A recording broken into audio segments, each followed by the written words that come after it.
Siz kuzeye, siz batıya, siz de doğuya. Dağılın. Nereye efendim? Buradan.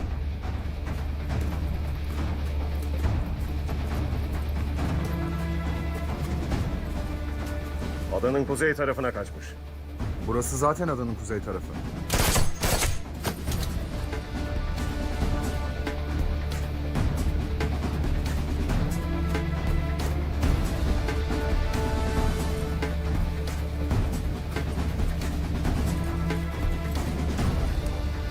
Kardeşimiz vuruldu.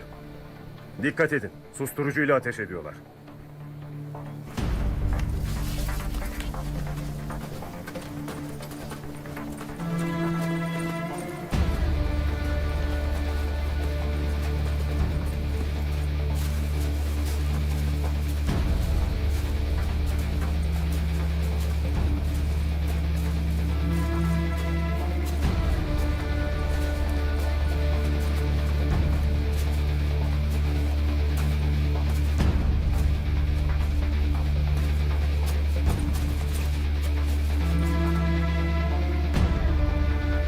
Hiçbir yerde yok bu adam.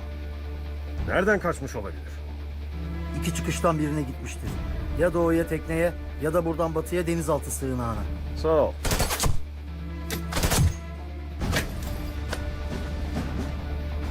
Kaçak batıya denizaltı sığınağına giderken görüldü.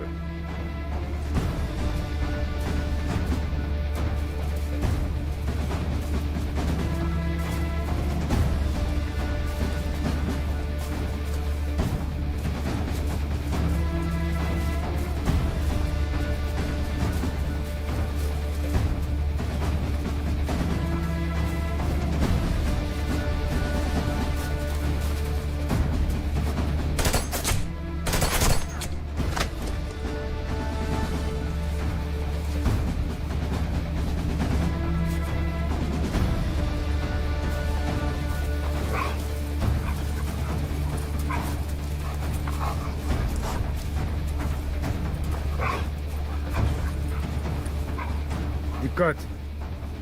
Kaçak kardeşlerimizden birini öldürüp üniformasını giymiştir. Herkes tim üyelerinden parola sorsun. Koş. Hadi. Koş.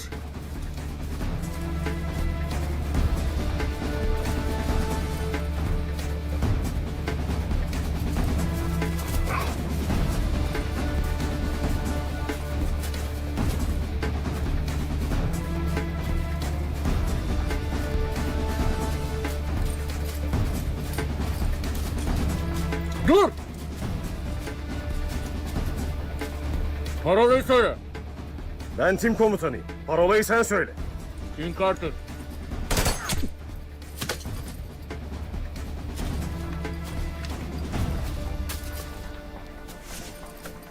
Yanlış öğrenmişsin.